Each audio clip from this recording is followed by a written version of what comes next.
So hello and welcome back. तो ये physics और बायोलॉजी के बाद मैंने सोचा केमिस्ट्री का भी एक बना लेते हैं। तो आज हम केमिकल काइनेटिक्स का वन शॉट लेक्चर करेंगे। जो पहले एक बार पढ़ चुके हो उनके लिए है बस, ठीक है। नहीं पढ़े हो तो समझने में आई होप दिक्कत नहीं आएगी फिर भी।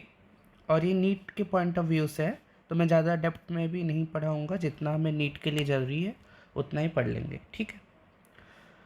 तो पहला जो पॉइंट आता है केमिकल काइनेटिक्स में कि यदि कोई रिएक्शन हो N1A plus N2B gives N3C plus N4D, जहाँ पे N1, N2, N3 और N4 ये सब क्या है, स्टोइकियोमेट्रिक कोफिशिएंट्स है। स्टोइकियोमेट्रिक कोफिशिएंट्स है, ठीक है। तो इसका हम जब रेट ऑफ रिएक्शन लिखते हैं ROR, रेट ऑफ रिएक्शन, या फिर इसको हम कहते हैं average rate of reaction, average rate of reaction. तो ये क्या आ जाता है, तो हम क्या करते हैं, देखो कि यहाँ पे जो है ये रिएक्टेंट है, तो ऑब्वियसली रिएक्शन हो रहा है तो रिएक्टेंट ख़त्म होगा, डिक्रीज़ होगा अमाउंट में, इसलिए हम पहले लगा दिए नेगेटिव साइन, ठीक है।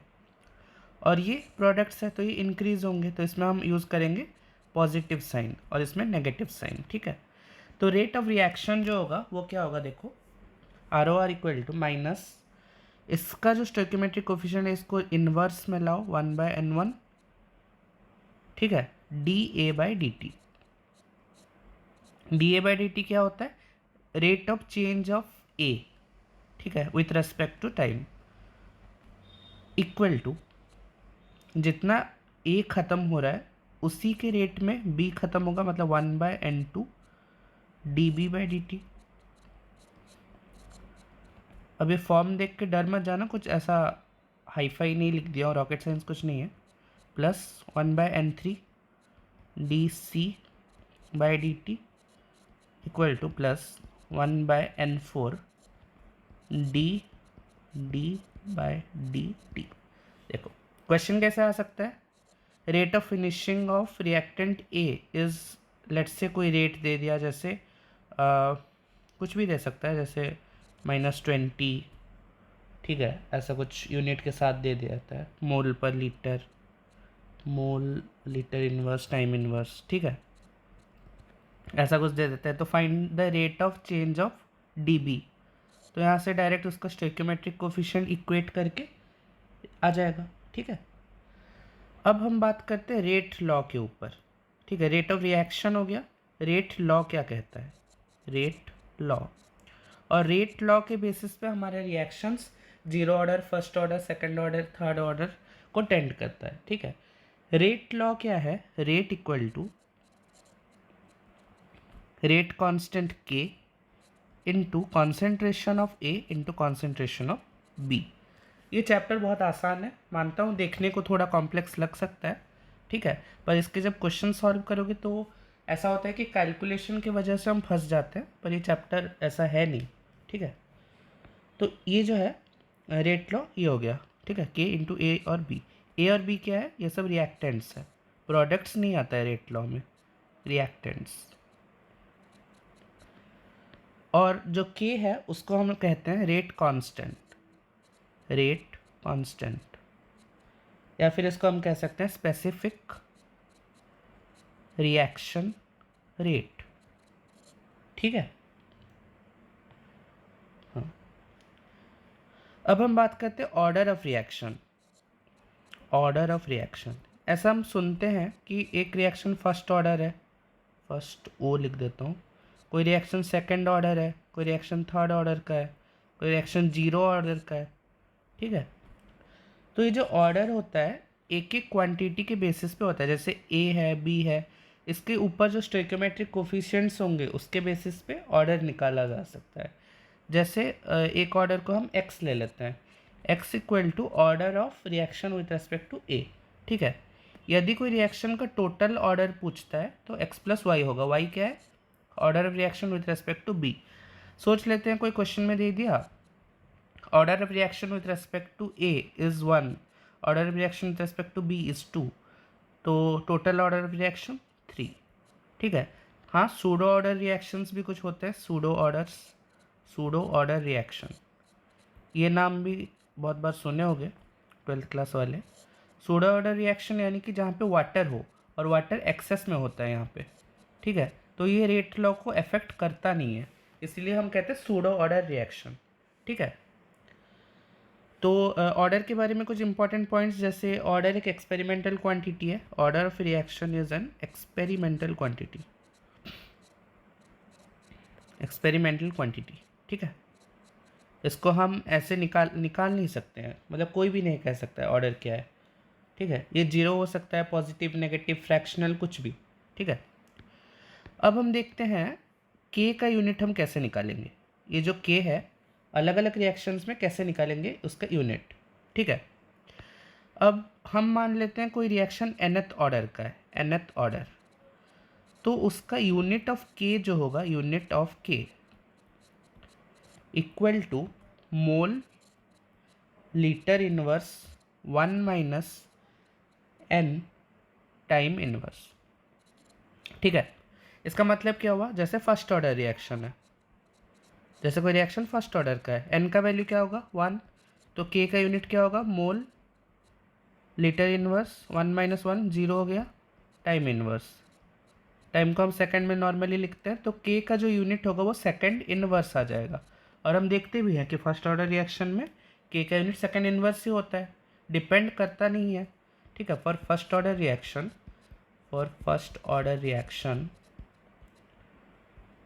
k doesn't depend on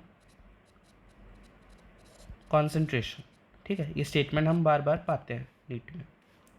second order reaction ऐसे ही निकाल सकते हो ना, n का वैल्यू क्या होगा 2, तो यहाँ पे k का यूनिट क्या आएगा 1 माइनस 2, तो -1, तो mole inverse litre time inverse, समझ में n का वैल्यू 2 पुट कर दिया, ठीक है। हाँ, k किस पे डिपेंड करता है, तो यहाँ पे एक पॉइंट लिखते हैं डिपेंडेंसी ऑफ k किस पे डिपेंड करता है, तो k डिपेंड करता है टेम्परेचर पे, कैटालिस्ट पे और नेचर ऑफ रिएक्टेंट कैसे कैसे डिपेंड करता है, फिर हम इसका सेकंड पार्ट, मतलब लेक्चर नंबर 2 नहीं होगा, एक ही में कवर करेंगे, तो बाद में पढ़ेंगे थोड़ा, ठीक है। हाँ, तो ये हो गया। अब एक टर्म आता है मॉलिक्यूलैरिटी क्या है, टोटल नंबर ऑफ स्पीसीज। ये चैप्टर में बहुत ज़्यादा वर्ड प्ले है, मेरा बात को नोट कर लेना, इस चैप्टर में वर्ड प्ले बहुत ज़्यादा है, एनसीईआरटी में जो वर्ड्स लिखा है उसको बहुत अच्छे से पढ़ना, क्योंकि कन्फ्यूज़न होता है और क्वेश्चन गलत होगा इससे, ठीक है। तो बहुत आसान चैप्टर है, मतलब फिजिक्स से थोड़ा सा मैथ्स है और थोड़ा रिलेटेड चैप्टर है, ठीक है। ऐसा नहीं है कि बायोलॉजी वाले स्टूडेंट्स जो है उसको ये स्किप ही कर दिए, क्योंकि एमबीबीएस में ये भी यूज़ होने वाला है, कैसे यूज़ होगा वो एमबीबीएस को आने के बाद देखना, ठीक है। मॉलिक्यूलैरिटी क्या है, total number of species participating in a reaction, in N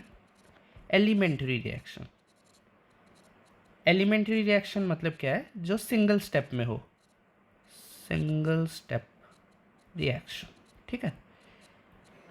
total number of species note करना, टोटल, जो कि elementary reaction single step reaction में पार्टिसिपेट करते हो। तो एलिमेंट्री रिएक्शन की बात भी कर लेते हैं, एलिमेंट्री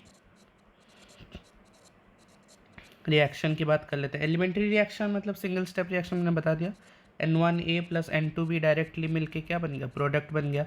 अब इससे और कुछ नहीं बनेगा, ठीक है, इससे और कुछ नहीं बनेगा, एक ही बस स्टेप होगा उसमें, तो ये हो गया।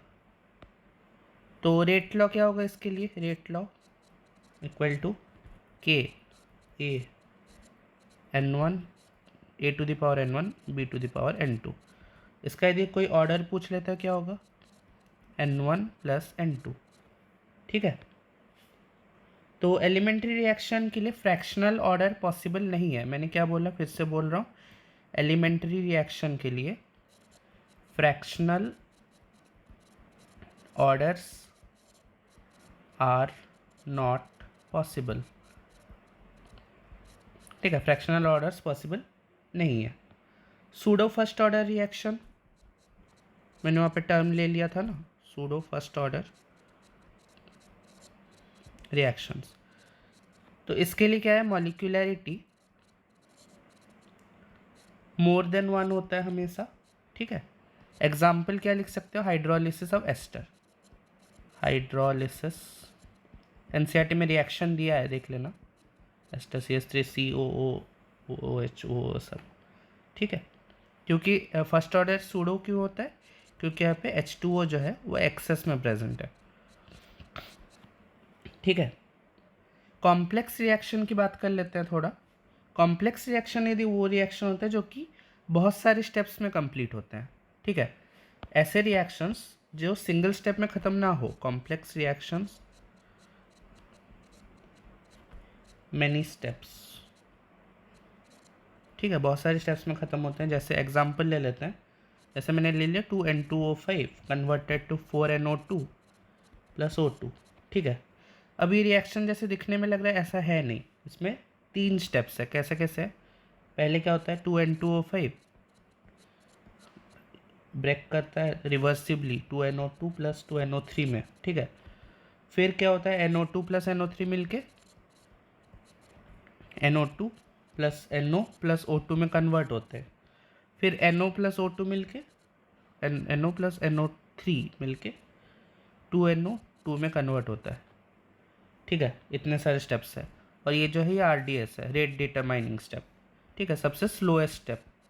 RDS का मतलब पता है ना, रेट डिटरमाइनिंग स्टेप या सबसे स्लोएस्ट स्टेप, ठीक है।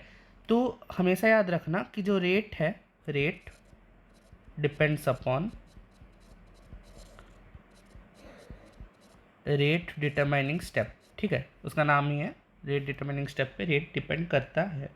तो इसका जब रेट लॉ लिखोगे, क्या लिखोगे, रेट लॉ, इसका रेट लॉ हम निकाल सकते हैं वैसे, मतलब नॉर्मली रिएक्टेंट में क्या N2O5 है ना, ऑर्डर क्या होगा इसका 1, ठीक है। अब हम आ जाते हैं ऑर्डर्ड रिएक्शंस पे, जो कि जनरल ऑर्डर रिएक्शन है। पहला हेडिंग दो, zero order reaction, zero order reaction. एक चीज़ याद रखना, इस चैप्टर में बहुत सारा लॉजिक है इसमें, वैसे लॉजिक पे नहीं जा रहा हूँ, बहुत टाइम लग जाएगा। इसका एग्जाम्पल्स कुछ याद रखना बस। गैसेस जो होते हैं ना, जब मेटल्स के सरफेस पे, जैसे हाइड्रोजन गैस हो गया H2, प्लेटिनम के सरफेस पे या फिर पैलेडियम के सरफेस पे ऑक्कल्ट हो जाता है, ठीक है। तो ये जो गैसेस जो डिकम्पोज होते हैं मेटेलिक सरफेस पे, ये जीरो ऑर्डर होता है। सेकंड एग्जांपल क्या है, फोटोकेमिकल रिएक्शन। एक चीज़ याद करना, वो हेलो एल्केन्स वाले चैप्टर में, उसमें फोटोकेमिकल रिएक्शंस का एग्जांपल दिया हुआ है, ठीक है। डार्क बोटल्स पे स्टोर करते हैं मिथेनॉल, ये सब बहुत सारा था ना। उसके बाद क्या है, enzyme catalysed reaction, enzyme catalysed reaction. तो जितने भी एंजाइम कैटेलाइज्ड रिएक्शन होंगे सब जीरो ऑर्डर के होंगे। जीरो ऑर्डर का रेट लॉ क्या होगा, अच्छा रेट इक्वेशन की बात करते हैं पहले, रेट इक्वेशन। रेट इक्वेशन क्या हुआ, रेट इक्वल टू के into A not, A not, A not मतलब क्या नॉर्मली, तो इसको हम ऐसे भी लिख सकते हैं, rate equal to rate constant. Rate constant का वैल्यू जितना दिया हो वो रेट हो जाएगा, ठीक है। अब इसको एक चीज़ कर सकते हो, इसको डिफ्रेंशिएट करो। डिफ्रेंशिएट करने से क्या होगा, A T minus A naught equal to minus K T. इसको मैंने क्या किया, उसका जनरल फॉर्म जो था उसको लाके मैंने डिफ्रेंशिएट कर दिया, डायरेक्टली मैंने कर दिया टाइम नहीं होने के बाद, मतलब वजह से, ठीक है। इसको ऐसे भी लिखा जा सकता है, A T equal to A naught plus, मतलब माइनस हो जाएगा ना, sorry, minus minus K T, ठीक है। फाइनल कॉन्सेंट्रेशन है ये इनिशियल कॉन्सेंट्रेशन, ये क्या है, रेट कांस्टेंट या फिर स्पेसिफिक रेट कांस्टेंट, जो भी कहो, और टी क्या है, टाइम। इससे बहुत सारे क्वेश्चन सॉल्व हो जाएंगे। अब ये जो फॉर्म है, किसका फॉर्म जैसा लग रहा है, वाई इक्वल टू, इसको कंपेयर कर पा रहे हो, Y equal to M X minus C, maths वाले कुछ याद आ रहा है? ठीक है, तो इसका यदि हम ग्राफ बनाए, इस चैप्टर में ग्राफ्स भी है, तो लोग थोड़ा डर जाते हैं जिनके पास मैथ्स ना हो स्पेशली। ऐसा कुछ आएगा ग्राफ, ठीक है, ऐसे कुछ ग्राफ आएगा। इसमें क्या है, देखो इसका जो स्लोप है, ठीक है, मैं बता दूं, एम जो होता है वो स्लोप होता है, स्लोप का वैल्यू माइनस के आएगा, ठीक है। ये जो है इनिशियल कॉन्सेंट्रेशन है ए नॉट, ये जो है फाइनल कॉन्सेंट्रेशन है ए टी, यहाँ पे हम कॉन्सेंट्रेशन ए ले लेते हैं और टाइम एक्सिस को टी ले लेते हैं, ठीक है। और एक चीज़ पूछ सकता है, rate of formation of product कितना बन रहा है, उसका कितना होगा, मतलब ऐसा नहीं पूछेगा वैसे। Rate of formation of product, ये तो वही हो गया ना, 80, यही ग्राफ है ये, ठीक है ना, rate of formation of product, ठीक है, मतलब लेफ्ट वही है ना, ठीक है। उसके बाद और एक चीज़ आता है इसमें, टी हाफ क्या है, वो टाइम जिसमें कॉन्सेंट्रेशन हाफ हो, उसको हम कहते हैं टी हाफ। तो टी हाफ को ऐसे भी लिख सकते हैं, टी 50% भी लिखते हैं सबस्क्रिप्ट में। तो उसका फॉर्मूला आता है A naught by 2K। A naught क्या है, इनिशियल कॉन्सेंट्रेशन, के क्या है, रेट कांस्टेंट, ठीक है। और याद रखना टी 100% मतलब total time taken for the reaction to complete equal to 2T 50%, मतलब 2T हाफ, ठीक है। दुगना टाइम लगता है नॉर्मली, जैसा लगना चाहिए, ठीक है। अब बहुत सारे ग्राफ दे सकता है, बहुत सारे ग्राफ मैं नहीं बना रहा हूँ, बहुत सारा फॉर्म है इसके, ठीक है। इसका एक चीज़ हो सकता है रेट और टाइम का, सॉरी रेट और कॉन्सेंट्रेशन का। तो इसका रेट मतलब कॉन्सेंट्रेशन बदलता जाता है पर उसका रेट तो सेम ही रहेगा। क्यों सेम रहेगा, सोच के देखो, रेट कांस्टेंट और रेट दोनों सेम है, रेट कांस्टेंट कभी बदल सकता है, कांस्टेंट है, तो रेट भी कांस्टेंट, यदि ये कांस्टेंट हो गया तो ये भी कांस्टेंट हो जाएगा। तो रेट कॉन्सेंट्रेशन के साथ नहीं बदलता है, ठीक है। अब दूसरा चीज़ हम कर सकते हैं ग्राफ में, टी हाफ और ए नॉट, इसका ग्राफ कैसे बनेगा, देखो सोच के देखो, रेट कांस्टेंट टी हाफ का फॉर्मूला क्या था, ए नॉट 1/2 के, ऐसा भी लिख सकता हूँ मैं ना, मल्टीप्लाई कर लिया सिंपली 1/2 के ए नॉट। अब 1/2 के जो है वो कांस्टेंट है, ये चीज़ कांस्टेंट है, तो ये graph y equal to M X जैसा बनेगा, ऐसे सीधा, इसको अच्छे से यदि थोड़ा बनाए ऐसे, ठीक है, एम एक्स जैसा बन गया ये। इसका स्लोप क्या होगा, 1/2K, slope equal to 1/2K। अब क्वेश्चन जो आता है ये सब ग्राफ्स के साथ खेलते रहते हैं, तो मैं इसीलिए थोड़ा ग्राफ्स पे ज़्यादा ध्यान दे रहा हूँ, ठीक है। उसके बाद second reaction, first order reaction, सबसे ज़्यादा क्वेश्चन जिसका एक्सपेक्टेड रहता है, फर्स्ट ऑर्डर रिएक्शन। तो फर्स्ट ऑर्डर रिएक्शन का सबसे अच्छा एग्जाम्पल रेडियो एक्टिव डिके।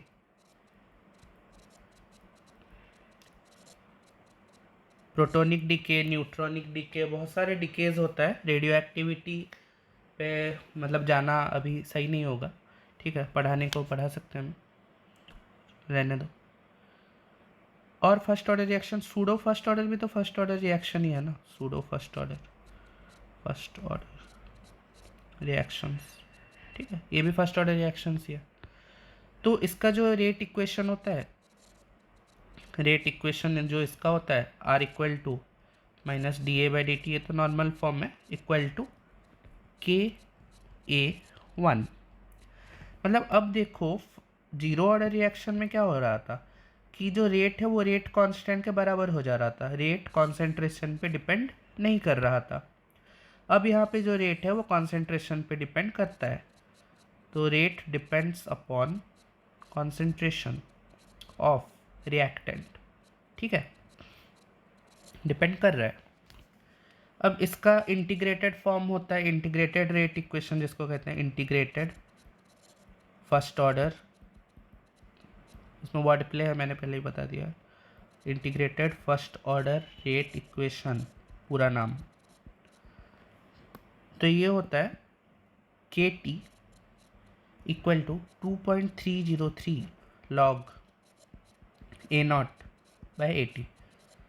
अब कोई यदि चाहे तो इसको ऐसे भी लिख सकते हो, यदि मैथ्स आता हो तो ln,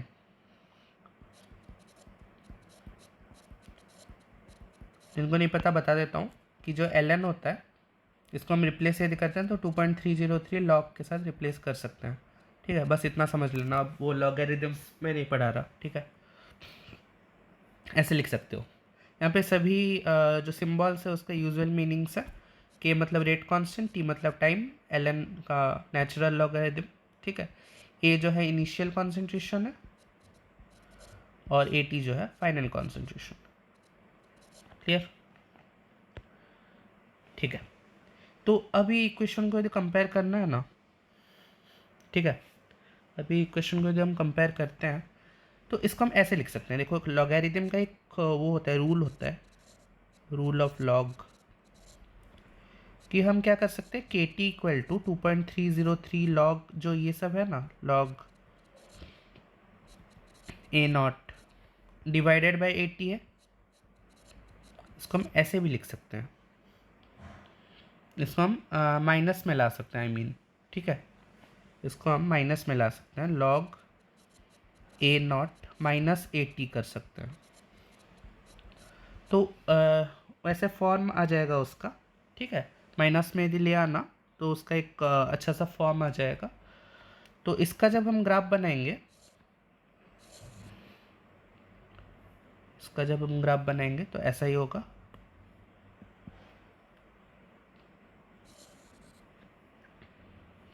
ऐसे ऐसे,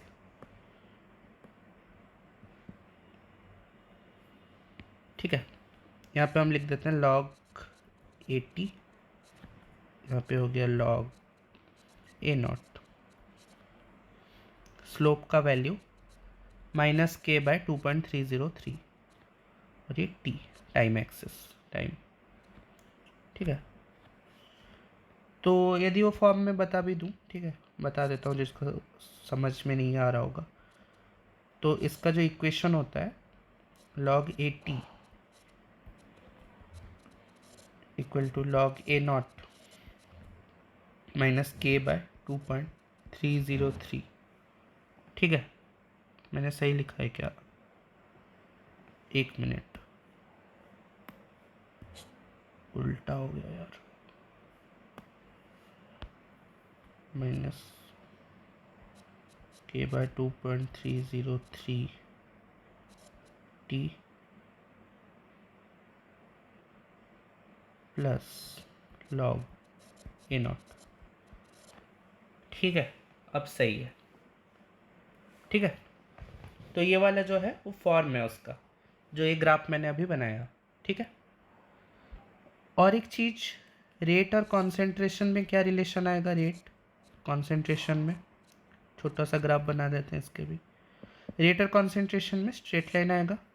ऐसा क्यों मैंने बोला, देखो यहाँ पे जो रेट इक्वेशन है, रेट इक्वल टू के ए वन, ठीक है, रेट इक्वल टू के ए, तो ये डायरेक्टली प्रोपोर्शनल दिख रहा है, तो rate is directly proportional to A, ठीक है। और एक चीज़, टी हाफ, अब एक चीज़ बता दूं कि इसका जो टी हाफ होता है वो 0.693 बाय के होता है, इसका टी हाफ ये होता है। तो इसका टी हाफ कोई भी एंगल से रेट पे डिपेंड, कॉन्सेंट्रेशन पे डिपेंड नहीं करता है, डजेंट डिपेंड ऑन कॉन्सेंट्रेशन, ठीक है। इसका टी हाफ कॉन्सेंट्रेशन पे डिपेंड नहीं करता है। तो कोई रिएक्शन दे दिया, ग्राफ दे दिया ये वाला, टी हाफ और ए नॉट, ग्राफ दे दिया ऐसे, कोई डिपेंड नहीं करता है, तो समझ लेना कैसा रिएक्शन है, फर्स्ट ऑर्डर है, ठीक है। ये वाला पॉइंट भी याद रह जाना चाहिए, ठीक है। अब यदि कोई पूछ लेता है सेकेंड, अच्छा फर्स्ट ऑर्डर बता दिया, जीरो ऑर्डर बता दिया, second order, third order, 100th order reaction, 100th order reaction किसी ने पूछ लिया, वैसे आएगा नहीं, मानता हूँ मैं, जेई में आ सकता है, तो ये जेई के लिए भी सफाइस कर जाएगा। तो कोई पूछ लेता है nth order reaction, n order reaction, जहाँ पे n का वैल्यू क्या हो सकता है, मतलब कुछ भी हो सकता है, 1 से हम स्टार्ट कर सकते हैं, 0 से ऑब्वियसली स्टार्ट कर सकते हैं, 0 1 2 3 कुछ भी, ठीक है, कोई भी नेचुरल नंबर या होल नंबर। तो nth ऑर्डर रिएक्शन के लिए जो रेट लॉ होता है, इसका एक अच्छा सा फॉर्म है जिसको याद रखना हो JEE advance specially, 1/n-1 1/a(t), मतलब फाइनल जो कॉन्सेंट्रेशन है उसका, -1/a0 n-1, जहाँ पे n का वैल्यू 1 नहीं हो सकता। क्यों नहीं हो सकता, देखो मैंने यहाँ पे तो लिख दिया था n का वैल्यू 1 हो सकता है, तो हम काट देते हैं क्योंकि मैंने ये फॉर्म देखा नहीं था, ठीक है, ये फॉर्म नीट में आता नहीं है ना। n का वैल्यू 1 क्यों नहीं हो सकता है, यहाँ पे 1 पुट करेंगे ना तो सब 0 हो जाएगा, मतलब 1/a0 मतलब 1/1 - 1/1 = 1 - 1 = 0 हो जाएगा, सब उड़ जाएगा, ठीक है।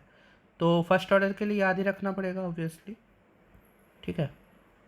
तो थोड़ा सोच समझ के फॉर्मूला अप्लाई करना, ऐसा नहीं है कि रट लिए इसको और लगा रहे सब में। ऊपर से फिर वो k(t½ का भी फॉर्म ला सकते हैं हम, ठीक है। तो बस इतना याद रख लेना, जो t½ होगा वो डिपेंड करेगा 1/a0 n-1 पे, ये वाला इंपॉर्टेंट पॉइंट है। t½ का एग्जैक्ट वैल्यू वैसे पूछेगा नहीं, ठीक है, तो डिपेंडेंसी बस बता देना, मतलब किसने ऐसे क्वेश्चन पूछ लिया कि ऐसा सोचो कि जो t½ है, इस t½ of A second order reaction, ठीक है, डिपेंड्स ऑन, ठीक है। तो ऑप्शन में दे दिया a0, ऑप्शन भी दे दिया डजंट डिपेंड, ऑप्शन सी दे दिया 1/a0, ऑप्शन डी दे दिया जैसे कैंट से, ठीक है। तो आंसर क्या होगा, ऑब्वियसली ये वाला, क्यों, सेकेंड ऑर्डर रिएक्शन है ना, तो t½ n के जगह पे 2 पुट कर दूँ, 1/a0 डिपेंड इस पे करेगा। सिंपल क्वेश्चन है, ऐसा क्वेश्चन भी आ सकता है कभी घुमाने के लिए, ठीक है। हाँ, तो ये सब हो गया हमारा सारे ऑर्डर रिएक्शंस और उनके t½ देख लिए, ठीक है। अब चैप्टर का जो एंड पार्ट्स में जो चीज़ें हैं, कॉलिजन थियोरी की बात कर रहा हूँ। तो पहले factors affecting rate of reaction थोड़ा बस मैं ब्रीफली बता देता हूँ, ठीक है। Factors affecting rate of reaction, कौन कौन से फैक्टर्स रेट ऑफ रिएक्शन को अफेक्ट करते हैं। तो पहला है नेचर ऑफ रिएक्टेंट, जिनको लग रहा है मैं ये बता चुका हूँ वो एक बार देखना वो वर्ड प्ले को, मैंने लिखा था फैक्टर्स अफेक्टिंग रेट कांस्टेंट, ठीक है, ये रेट ऑफ रिएक्शन है, तो दोनों में डिफरेंस होता है। दूसरा है रेडिएशन, कॉन्सेंट्रेशन, प्रेशर, बहुत सारे चीज़ें पे डिपेंड करता है ऑब्वियसली, कैटलिस्ट,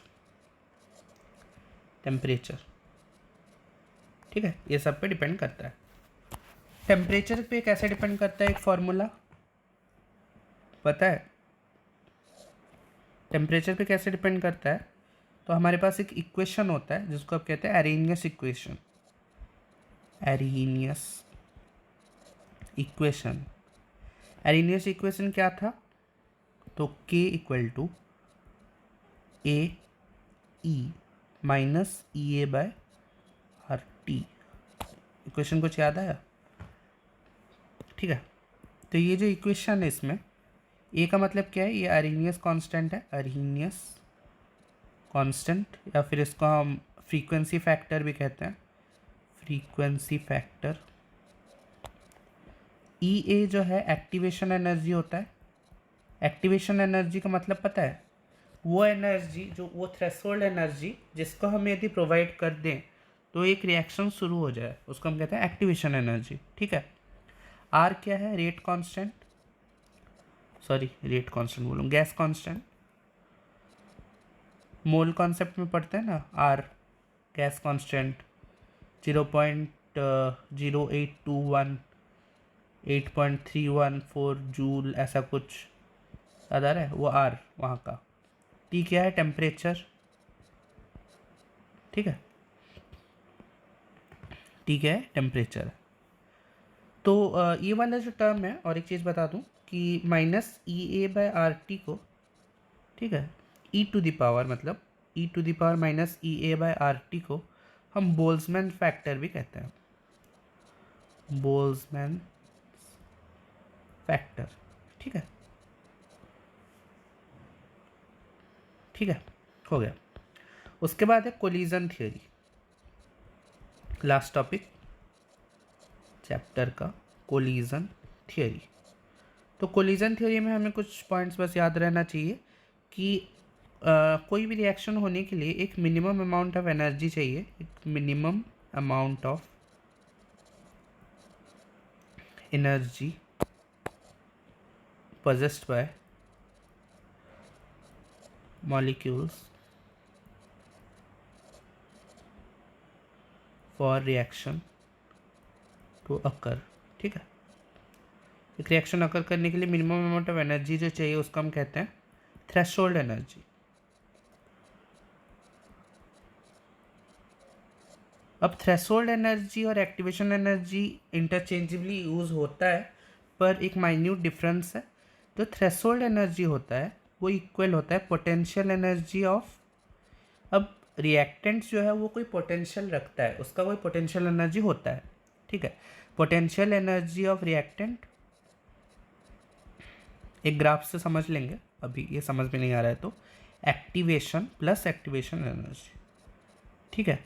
मतलब ये हम कह सकते हैं ना कि जो थ्रेशोल्ड एनर्जी वो ज़्यादा होगा एक्टिवेशन एनर्जी के, ठीक है।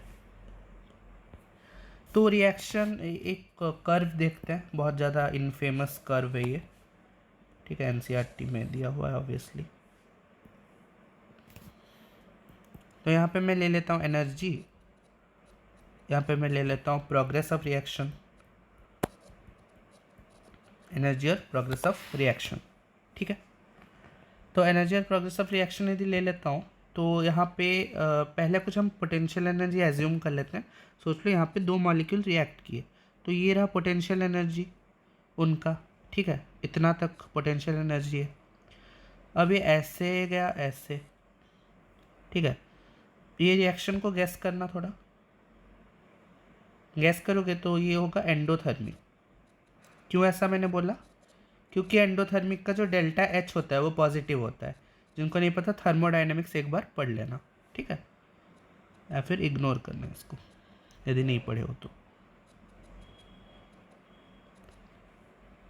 हाँ, तो ये वाला जो पार्ट है ना, ये वाला एनर्जी, इसको हम कहते हैं एक्टिवेशन एनर्जी। अब यदि कोई एक्टिवेशन एनर्जी तक नहीं पहुंच पा रहा है, ठीक है, तो वो रिएक्शन नहीं होने वाला, या फिर उसको होने में बहुत ज़्यादा एनर्जी लग जाएगा, ठीक है। और ये वाला जो पॉइंट है पोटेंशियल एनर्जी और इसके बीच में, इसको हम कहेंगे डेल्टा एच, ठीक है। तो डेल्टा एच जिसमें पॉजिटिव होता है, यानी कि एक्सिस के ऊपर रहता है, उसको हम कहते हैं एंडोथर्मिक रिएक्शन। पॉइंट याद रख लेना यदि जिसको ना पता हो अच्छे से। तो activation energy plus this potential energy, ये पूरा इतने से इतना पूरा नीचे तक, इसको हम कहेंगे थ्रेशोल्ड एनर्जी, ठीक है। ये सब याद मतलब पता होगा तो अच्छी बात है। हाँ, तो दूसरा कर्व एक बना लेते हैं, वैसे दूसरा कर्व की भी ज़रूरत पड़ेगी।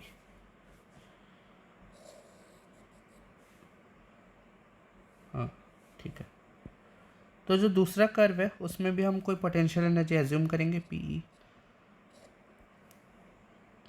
ये रिएक्शन ऐसे ऐसे गया, ऐसे ऐसे, ये बहुत ज़्यादा नीचे चला गया, हो गया। तो ये जो रिएक्शन है देखो, इसमें ये वाला क्या होगा, यहाँ पे अब देखो पोटेंशियल एनर्जी के नीचे जा रहा है, देखो ये है डेल्टा एच, तो डेल्टा एच नेगेटिव दिख रहा है कुछ, ठीक है, क्योंकि नीचे है, मतलब पोटेंशियल एनर्जी के नीचे गया है ना, तो डेल्टा एच को हम नेगेटिव कंसिडर करेंगे। तो ये जो रिएक्शन है इसको हम कहेंगे एक्सोथर्मिक रिएक्शन, एक्सोथर्मिक रिएक्शन, जिसमें डेल्टा एच नेगेटिव है। और ये वाला जो एनर्जी है, ये वाला जो एनर्जी है, इतना से इतना, इतने तक, ये कौन सा एनर्जी होगा? सही गेस के, ई ए, एक्टिवेशन एनर्जी, एक्टिवेशन एनर्जी, ठीक है। अब देखो कि एक्टिवेशन एनर्जी कौन से रिएक्शन में ज़्यादा है? एक्सोथर्मिक पे। क्यों ज़्यादा है? एक्सोथर्मिक रिएक्शन का मतलब होता क्या है कि वो एनर्जी रिलीज़ करने वाला है, तो उसका एक्टिवेशन एनर्जी ऑब्वियसली मतलब ज़्यादा ही होगा ना एंडोथर्मिक रिएक्शन के उससे। सोच के देखना इसको थोड़ा। और ये पूरा इतने से इतना जो एनर्जी है, ये कौन सा एनर्जी हो जाएगा? थ्रेशोल्ड एनर्जी भाई, ठीक है। और डेल्टा एच का मतलब तो पता होगा, डेल्टा एच मतलब H of product, enthalpy of product minus enthalpy of reactant, ठीक है। एच एंथैल्पी होता है वैसे, उसको पता ना हो। हाँ, उसके बाद क्या है? Catalyst action. Catalyst action, catalyst action में बस कुछ ही पॉइंट है। एक तो होता है पॉजिटिव कैटेलिस्ट, ऐसा कैटेलिस्ट जो थ्रेशोल्ड एनर्जी को कम कर दे, एक्टिवेशन एनर्जी को कम कर दे। थ्रेशोल्ड एनर्जी कम हो गया, एक्टिवेशन एनर्जी कम हो गया, तो रेट ऑब्वियसली बढ़ जाएगा। दूसरा होता है नेगेटिव कैटेलिस्ट, ये वो है जो थ्रेशोल्ड एनर्जी को बढ़ा दे, एक्टिवेशन एनर्जी को बढ़ा दे और रेट को घटा दे, ठीक है। ये दो फैक्ट हो गए कैटलिस्ट एक्शन, ठीक है। तो टेम्परेचर का इफेक्ट मैंने बता दिया था क्या? अच्छा, एरिनियस इक्वेशन को मैंने टेम्परेचर से रिलेट कर दिया। अच्छा, एरिनियस इक्वेशन दूसरा चीज़ होता है ना, वो एनर्जी रिलेटेड होता है। टेम्परेचर, अच्छा, नेचर ऑफ रिएक्टेंट बताने की ज़रूरत नहीं है। जो जिसका देखो सरफेस एरिया यदि बढ़ा, सरफेस एरिया यदि बढ़ गया तो ऑब्वियसली रेट बढ़ जाएगा, रेट ऑफ रिएक्शन बढ़ जाएगा। इसीलिए तो हम लेबोरेटरीज में पाउडर फॉर्म यूज़ करते हैं ना। तो सरफेस एरिया बढ़ा तो रेट ऑफ रिएक्शन बढ़ जाएगा। रेडिएशन मतलब यूवी रे हो सकता है, ये रेडियो एक्टिविटी से थोड़ा रिलेटेड है, ठीक है।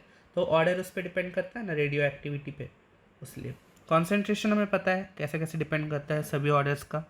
प्रेशर पे डिपेंड क्या करता है? अब प्रेशर पे भी बहुत सारे रिएक्शंस डिपेंड करते हैं। कोई रिएक्शन ज़्यादा प्रेशर पे होता है, कोई रिएक्शन को होने में कम प्रेशर लगता है, किसी में 2 बार्स तो किसी में 40 to 60 बार्स, ठीक है। तो अलग अलग रिएक्शन का प्रेशर अलग अलग में रेट बदलता है, ठीक है। कैटलिस्ट मैंने बता दिया, पॉजिटिव कैटलिस्ट, नेगेटिव कैटलिस्ट, ठीक है। तो यदि क्वेश्चन है all catalyst increase the rate of reaction, क्या होगा? फॉल्स, ठीक है।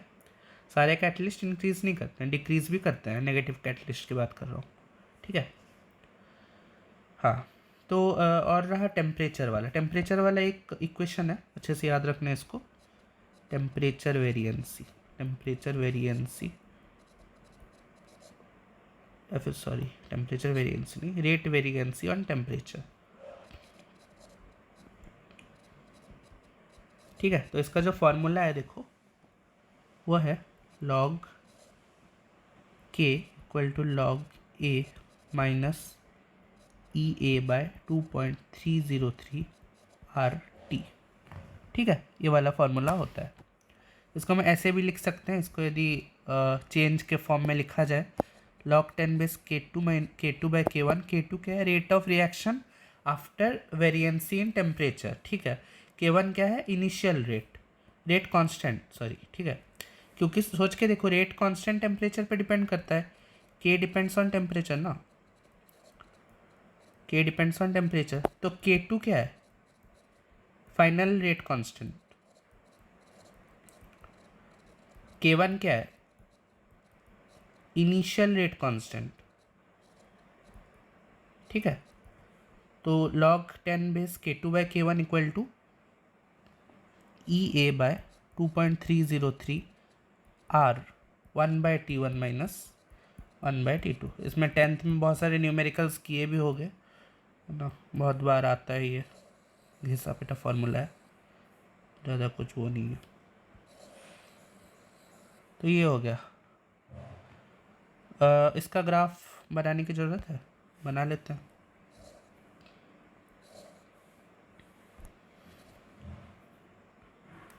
इसका यदि ग्राफ बनाने की कोशिश करें,